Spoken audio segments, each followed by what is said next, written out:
tentang curhatan penghuni neraka yang didialogkan kemudian menjawab pertanyaan dari penghuni surga, ashabal yamin, berdiskusi kenapa itu ada orang-orang kok celaka di akhiratnya. Padahal di dunianya kehidupannya begitu nyaman, mewah, sering kumpul-kumpul ngobrol, kumpul dengan kawan, hidupnya nyaman, tenang, kelihatannya hebat-hebat. Kok bisa ada di sana? Anda handphonenya itu koneksinya putus, wifi-nya itu mati, gelisah betul. Mana koneksi? Hilang koneksinya, pulsa habis. Ini belum diupdate status, WhatsApp belum dibalas, karena putus. Itu urusan dunia, saudara. Kenapa untuk urusan akhirat ketika terputus koneksinya tidak dicas kembali?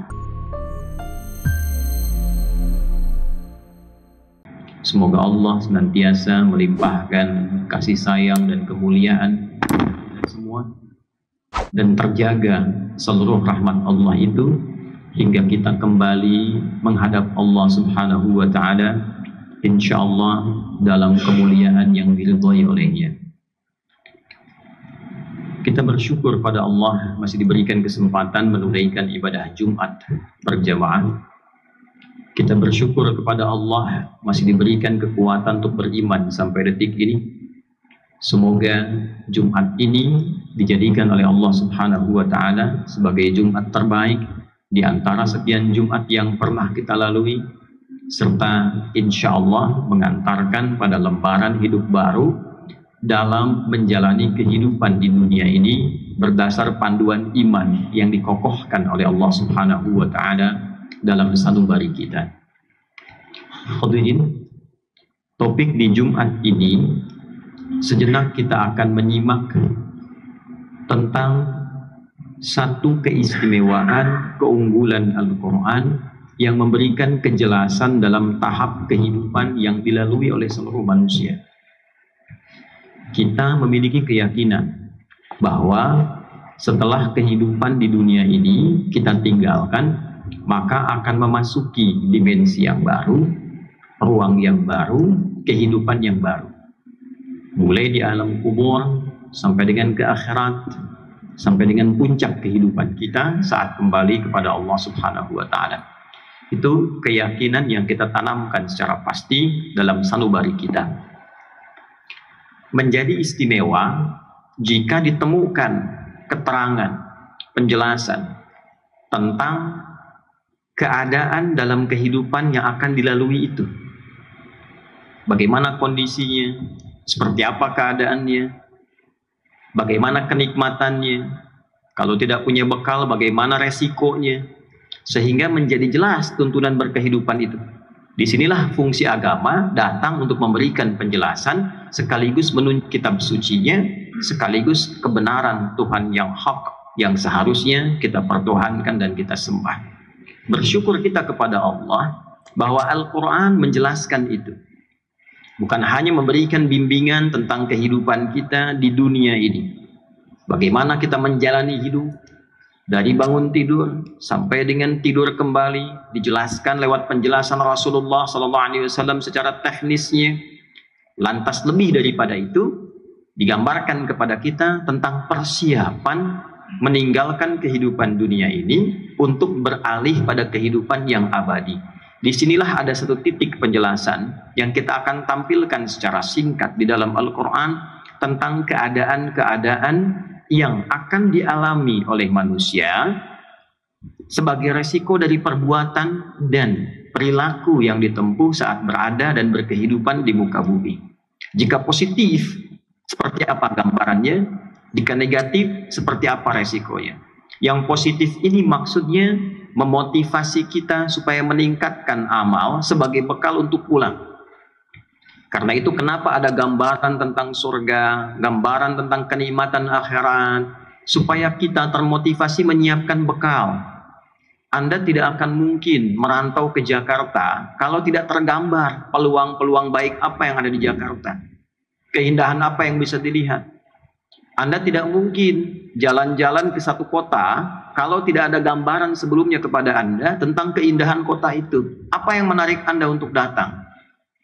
Bahkan Anda tidak mungkin menunaikan umrah misalnya ke Mekah, ziarah ke Madinah, kalau tidak ada daya tarik yang membuat Anda datang. Dan lebih logis lagi, tidak mungkin Anda bisa mengunjungi tempat-tempat itu kalau Anda tidak menyiapkan bekal. Berapa tahun orang menabung untuk menunaikan ibadah haji? Berapa lama orang menabung untuk sekedar ingin berangkat ke Amerika, ingin melihat Eropa, ingin memotret kehidupan sejarah di Mesir misalnya, tapi tetap dia mesti menyiapkan bekal. Itu motivasinya.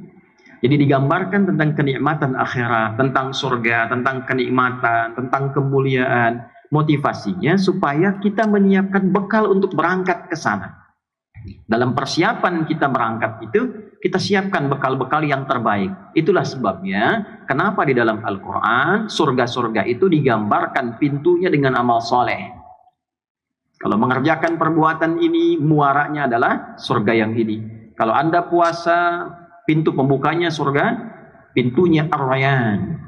Kalau Anda menunaikan tahajud, babut tahajud. Kalau Anda rajin sedekah, pintunya pintu sedekah. Keindahannya digambarkan dalam surganya supaya kita semangat menyiapkan bekal.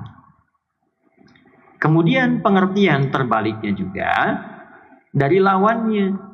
Jika ditampilkan tentang keadaan neraka, tentang penduduknya, tentang ancamannya, tentang siksaannya, itu sebagai peringatan, warning kepada kita agar tidak terjebak dalam perbuatan negatif saat di dunia ini sehingga mencelakakan saat kembali ke akhirat. Itulah yang disebut basyiran wa nadhira. Di antara dua fungsi Nabi, memberi kabar gembira untuk menyiapkan bekal supaya kita bisa berpeluang dan berpotensi ke surga. Nadhira, mengingatkan, memberikan pengingat, alarm, warning kepada kita supaya tidak melakukan perbuatan-perbuatan negatif yang mengantarkan itu semua pada kehidupan yang nestapa saat di akhirat. Itu yang kita kenal dengan neraka. Saudara, dalam Jumat ini kita akan mengambil satu cuplikan di dalam surah ke-74, surah Al-Mudaththir, tepatnya di ayat ke-42 sampai dengan ayat 47. Kita potret keterangan di ayat ini tentang curhatan penghuni neraka yang didialogkan kemudian menjawab pertanyaan dari penghuni surga, Ashabul Yamin, berdiskusi kenapa itu ada orang-orang kok celaka di akhiratnya. Padahal di dunianya kehidupannya begitu nyaman, mewah, sering kumpul-kumpul, ngobrol, kumpul dengan kawan, hidupnya nyaman, tenang, kelihatannya hebat-hebat. Kok bisa ada di sana? Nah, inilah yang kemudian menjadi kewaspadaan kita saat berkehidupan di dunia. Jangan sampai memiliki sifat-sifat demikian. Maka ditanya oleh para penghuni surga ini, ma salakakum fi saqar? Apa yang menyebabkan Anda bisa terjerumus? Menggunakan kata salaka tuh. Ya. Salaka. Masuk, melewati, ya, satu jalan, satu pembuka yang berliku tiba-tiba hadir di tempatnya. Seperti kita menuntut ilmu, salaka man salaka tariqan yaltamisu fihi ilman. Ya, salaka itu menempuh secara bertahap gitu. Ada orang mengerjakan perbuatan di dunia secara bertahap mengantarkan dia ke neraka. Apa perbuatan-perbuatan yang bertahap ternyata mengantarkan seseorang kepada nestapa di akhirat sehingga masuk ke dalam neraka? Detil sekali diksi Al-Qur'annya. Tahapannya apa saja? Ma salakakum? Perbuatan apa yang mengantarkan Anda secara bertahap fi saqar, masuk ke dalam neraka ini? Saqar itu di antara sifat jahannam. Ya, sering orang menyebut dengan neraka saqar. Ya, punya sifat-sifat, nanti ada hutamah, ya, yang membakar sampai ke kedalaman. Ya, ada saqar, ada jahannam, ya, ada wail dan seterusnya. Itu sifat yang membakar, yang tidak memberikan toleransi, yang tidak berkeadilan. Jadi hukum Allah itu adil. Kalau perbuatan buruknya begini, hukumannya seperti ini. Kalau perbuatan kriminalnya itu A, hukumannya harus A juga. Tidak ada orang perbuatan kriminal A, hukumannya B. Adil. Surganya adil, nerakanya adil. Maka apa curhat mereka? Qalu lam naku minal musallin. Tolong garis bawahi ini betapa detil kalimat yang ditampilkan oleh Al-Quran. Qalu, mereka berkata, merespon itu. Ya, itu serempak. Ini menunjukkan ada perhimpunan, perkumpulan, yang perkumpulan ini menjadi komunitas saat di dunia ini. Dalam turunan ayat sebelumnya disebut mujrimin, ya, para kriminal. Siapa orang-orang yang bertindak kriminal ini? Mereka kemudian curhat. Qalu, mereka berkata, lam naku minal musallin. Ya, lamnya di situ menggunakan lam, menunjukkan bentuk masa lalu. Saat di dunia kami, nah, adalah, adalan, adalam, itu berbeda. La menunjuk perbuatan kini, lan menunjuk perbuatan yang akan datang, tapi nafi sifatnya. Ya, lam menunjuk perbuatan masa lalu. Dulu di masa lalu, saat di dunia itu, lam naku minal musallin, kami tidak termasuk golongan orang yang menunaikan sholat. Satu. Dan nunnya hilang di situ. Asalnya lam nakun, masuk lam itu litakhfif, nunnya dihilangkan secara nahwu. Tapi secara balaghah itu respon cepat mereka untuk menunjukkan di dunia itu mereka memang nggak peduli dengan sholat. Kalau nunnya ada masih mikir. Tapi kalau nunnya hilang itu menunjukkan bahwa saking tidak pedulinya abai dengan sholat. Nggak peduli. Ya, jadi tidak hanya diartikan kami tidak menunaikan sholat saat di dunia. Orang-orang ini curhat mengatakan kami tidak pernah menunaikan sholat dan nggak peduli, nggak termasuk dalam golongan orang yang sholat. Jadi lihat orang sholat pun nggak peduli.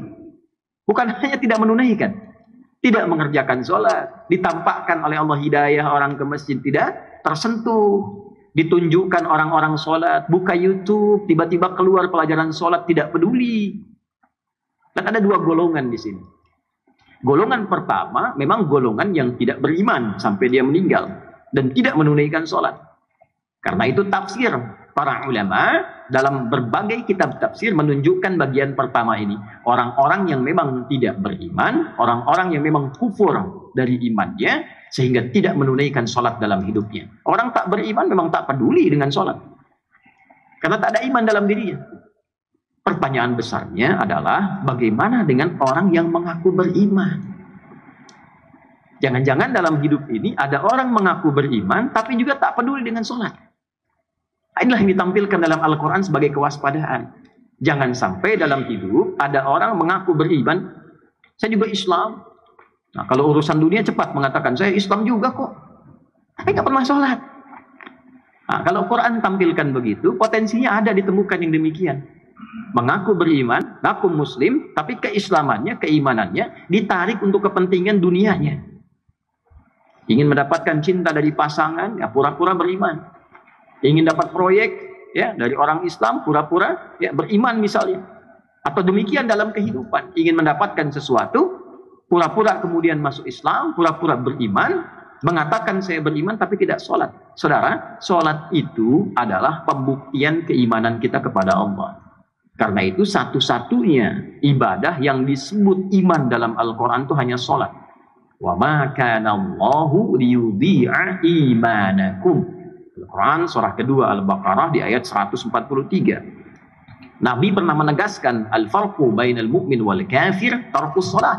Jika Anda ingin lihat perbedaan orang beriman dengan yang belum beriman, coba cek sholatnya.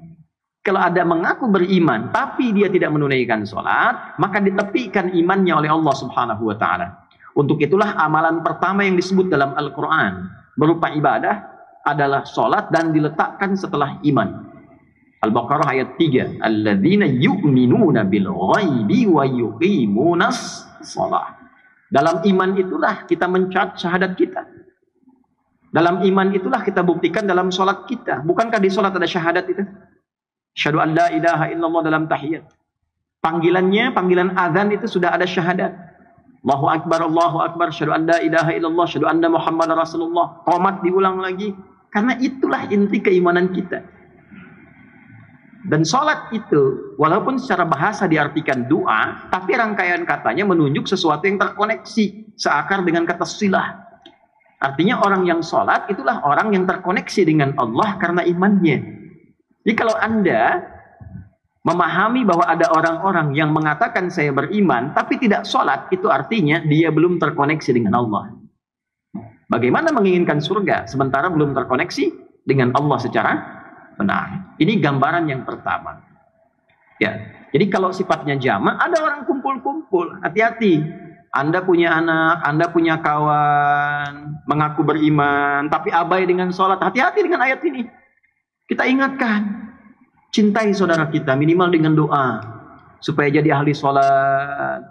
Diamanahi anak tidak sholat, kumpul dengan orang-orang yang tidak sholat, hati-hati. Menyekolahkan anak di tempat yang tidak pernah mengajarkan sholat, hati-hati. Karena kalimatnya jamak bentuknya di sini, qalu, mereka curhat. Nanti kita akan lihat rangkaian ayat setelahnya, suka kumpul-kumpul, kumpulnya juga dengan orang-orang yang kriminal juga. Ada kriminal spiritual yang menipiskan iman, menghilangkan iman, itu kriminal spiritual. Ada kriminal sosial yang fisikal tuh, yang korupsi, yang nyogok, yang mencuri, ya, yang membegal, tuh kriminal sosial, bentuknya fisikal. Ada kriminal spiritual, ya, yang menegasikan, mereduksi, bahkan menghilangkan iman itu. Hati-hati, cucu, anak, teman, pilih-pilih sekolah, pilih tempat bergaul. Anda bergaul dengan orang-orang yang benar, dimanapun bertugas, karena pada akhirnya kita meninggal juga. Silahkan berteman dengan orang hebat, tidak dilarang. Tapi ingat, Anda meninggal dan pulang kepada Allah. Ya. Walam naku nut'imul miskin. Hati-hati. Dan saat di dunia, kami ini nggak peduli dengan orang-orang miskin. Nggak kasih makan orang miskin. Artinya, orang-orang ini bukan orang biasa. Kehidupannya mewah. Nanti kita pisahkan tuh. Ada kehidupan orang biasa, sudah biasa, nggak beriman. Ada yang sudah fakir, kriminal. Kalau ini orang senang kumpul-kumpul, rapat bareng, ngobrol bareng, harta ada, tapi nggak pernah mau berbagi. Diuji dengan harta, tidak mau berbagi. Diuji dengan sehat, tidak terkoneksi dengan Allah. Wa kunna nakhudu ma'al khaidin. Ini poinnya. Dan kami dulu senang kumpul-kumpul untuk bicara hal-hal yang negatif, untuk merumuskan proyek yang kotor, kumpul-kumpul bicara maksiat, kumpul-kumpul merencanakan perbuatan buruk, ya, berkomunitas untuk berbuat maksiat. Hati-hati, eranya sudah banyak sekarang ini. Bukan hanya offline, ada perkumpulan copet. Oh, sekarang naik levelnya perkumpulan koruptor, bahkan sandinya sudah macam-macam tuh. Yang paling jahat tuh menggunakan sandi agama. Ustadz dan pengajian, ustadznya sudah datang, pengajian sudah siap. Yang dimaksud ustadz itu uang korupsinya sudah tiba, sudah bisa diambil. Anda bayangkan, agama dipakai mainan untuk dibawa ke dalam ranah maksiat. Ini terjadi, saudara. Nah, ini orang-orang seperti ini, calon penghuni neraka jahanam dengan sifat sakar ini. Kalau dia tidak bertobat, maka kita doakan supaya Allah berikan hidayah, kembali hidupnya jadi baik. Islam itu selalu begitu. Sebelum rohnya sampai ke kerongkongan, selalu ada peluang untuk kembali menjadi orang soleh. Betapa banyak orang salah di muka bumi ini berubah menjadi soleh hanya memanfaatkan kesempatan yang sedikit dalam hidupnya. Sekarang berubah jadi online. Apa Anda kira yang menipu itu sendirian? Tidak. Ada yang ngedit, ada yang bagian marketingnya, ada desain grafisnya supaya menarik gitu. Itu kumpul-kumpul merencanakan perbuatan jahat itu. Yang bikin hoax, ya, kumpul-kumpul. Nah, sifatnya gampang. Kalau sudah ketemu begitu, pasti nggak sholat itu. Pasti nggak sholat. Ya. Nah, kalau ada orang-orang begitu kelihatan masih sholat, itu munafik itu. Sama saja neraka juga. Munafik, orang kafir yang tidak beriman, itu satu tempat. Nerakanya jahanam juga. An-Nisa nanti suratnya. Surah keempat. Ayatnya pindah, ayat 140. Waqad nazzala 'alaikum fil kitabi an idza sami'tum ayatillahi yukfaru biha wa yustahza'u biha fala taqulu ma'ahum hatta yakhudu fi haditsin ghairihi innakum idzam mithluhum innallaha jami'ul munafiqina wal kafirina fi jahannam jami'a. Telah tetap ketentuan dalam Al-Qur'an, kalau ditemukan ada orang suka plesetkan ayat-ayat Al-Qur'an, tuh dipotong-potong supaya diplesetkan maknanya. Orang bicara A ditampilkan B. Kumpul bikin. Ada yang editnya, ada yang nampilkannya, ada yang nyampaikannya tuh. Atau kumpul untuk ngolok-ngolok orang. Sekarang bikin kita dapatkan konten hanya untuk ngolok-ngolok ulama. Hanya untuk cari-cari kesalahan orang pemuka agama misalnya. Itu di Quran itu ditampilkan. Atau juga dalam kehidupan. Ya. Politik antar lawan politik, saling menjatuhkan dengan membuat sesuatu yang kotor, yang buruk. Sama, wa kunna nakhudu ma'al khaidin. Kalau kumpul-kumpul sifatnya kelihatan. Nah, kalau yang An-Nisa itu minimal sholat, dia kelihatan sholat, tapi sholatnya nggak pernah khusyuk. Kalau dzikir sedikit. Kalau yang ini nggak pernah sholat, senangnya kumpul, berbuat kriminal, di dunia merencanakan kejahatan dan tidak tobat. Hatta atanal yaqin. Tahu dari mana tidak tobat? Perbuatan itu berlangsung sampai mereka meninggal. Adalah curhatan ahli neraka. Mengapa ini ditampilkan oleh Allah dalam Al-Quran? Supaya kita waspada. Jangan sampai dalam hidup ini hubungan kita, koneksi kita terputus dengan Allah. Anda handphonenya itu koneksinya putus, wifi-nya itu mati, gelisah betul. Mana koneksi? Hilang koneksinya, pulsa habis. Ini belum diupdate status. WhatsApp belum dibalas karena putus. Itu urusan dunia, saudara. Kenapa untuk urusan akhirat ketika terputus koneksinya tidak dicas kembali, nggak disambungkan lagi? Ini hal besar yang ditampilkan dalam Al-Quran. Itu fisikal. Kalau diuji dengan harta, bukan untuk dimiliki, itu bekal juga. Pandai-pandai menempatkan. Mana yang zakat, mana yang infak, mana yang sedekah, mana yang wakaf. Jangan serakah. Meninggal juga. Ya, pikirkan diri kita. Yang penting syukuri, dapat sekian, syukuri, gunakan untuk ibadah. Meninggal juga. Untuk apa dikumpulkan banyak-banyak? Kalau tidak digunakan. Tapi sahabat dapat banyak, pandai mengelola. Jadi Allah sudah atur porsinya. Tinggal kita pandai-pandai kalau diberikan ujian fisik gunakan yang baik, ujian harta gunakan pada yang baik. Dan yang terakhir, lihat tempat kita beraktivitas. Kerja di mana? Kumpulnya dengan siapa? Berkawan dengan siapa? Di rumah tangga bagaimana? Jangan sampai sudah berumah tangga sukanya gosipkan orang. Jangan sampai bekerja di tempat yang baik tapi pekerjaan merencanakan keburukan. Iri pada orang, jahati orang. Sama-sama berbuat buruk pada orang lain, bekerja sama dalam keburukan, tak sadar sedang berbuat buruk, meninggal. Hatta tanal yaqin. Ya, fama tanfa'uhum syafa'atus syafi'in. Kalau sudah begini nggak dapat syafaat, saudara. Tidak mendapat syafaat dari Nabi, tidak, dari Al-Quran tidak, dari orang soleh juga tidak, apalagi dari Allah, karena Allah langsung yang menyampaikan dalam Al-Quran. Itulah diantara curhatan ahli neraka yang ditampilkan dalam Al-Quran supaya kita sekarang ini waspada. Allah tuh maha sayang dengan kita. Lahir sudah dikasih kunci surga. La ilaha illallah. Kullu mauludin yuladu alal fitrah. Fitrahnya, itu yang terpengaruh oleh lingkungan. Fa'abawahu yuhawwidanihi aw yunassiranihi aw yumajjisanihi. Karena salah gaul, hilang la ilaha illallahnya. Itu kuncinya. Tinggal nanti saat pulang kita buka. Sekarang tinggal nyari pintunya. Kunci itu Anda mau gunakan untuk buka pintu yang mana? Kumpulkan dari sekarang. Nah, ditampilkan keadaan neraka supaya kita hindari, jangan bersikap seperti itu. Udah, kalau basyira wa nadhira ini kita jaga dalam hidup, pasti jadi orang baik. Pasti dia orang baik. Itulah fungsinya surga dan neraka. Ya, pada puncaknya semua kembali kepada Allah. Allah nggak ciptakan surga pun, nggak ciptakan neraka pun, cukup kita jadi hamba bersyukur. Kenapa? Karena kita punya Tuhan yang hak. Karena kita punya Tuhan yang hak. Hadirin, itulah hal yang ingin diutarakan dalam khutbah Jumat ini, karena dinamika sosial yang kita hadapi sekarang berbeda. Keadaannya tidak sama dengan di masa-masa lalu. Perubahannya sedemikian cepat. Informasi cepat hadir di tangan kita, masuk ke saku kita. Jangan cepat-cepat merespon sesuatu yang tidak penting. Min husni islamil mar'i tarkuhu ma la ya'ni. Tanda baiknya seseorang dengan keislamannya itu meninggalkan segala yang tidak penting. Hal tidak penting, ikut komen, bersekutu dalam keburukan, tak sadar sama-sama menghujat, dosa, hilang pahala. Ya, karena itu kita bermohon pada Allah Subhanahu wa Ta'ala.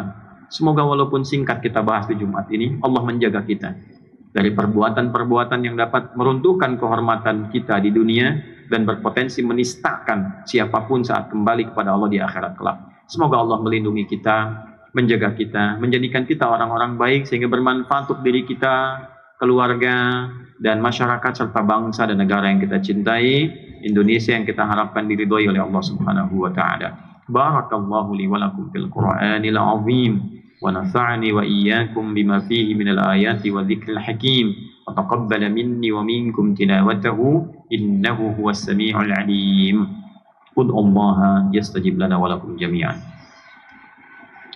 Alhamdulillah wassalatu wassalamu ala rasulillah nabiyyina wa sayyidina Muhammad ibn Abdillah wa ala alihi wa sahbihi wa man walah.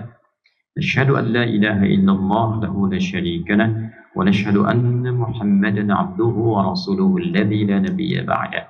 Fa ya ibadallah أوصي نفسي وإياكم بتقوى الله فقد فاز المتقون فلا تموتن إلا وأنتم مسلمون واعلموا أن الله ذكرنا لنصلي على النبي المصطفى محمد صلى الله عليه وسلم فقال ربنا إن الله وملائكته يصلون على النبي يا أيها الذين آمنوا صلوا عليه وسلموا تسليما اللهم صل وسلم وبارك على هذا النبي الكريم رسولك المصطفى الأمين نبينا محمد وعلى آله وصحبه أجمعين ربنا لا تدع لنا في مقامنا هذا ذنبا إلا غفرته.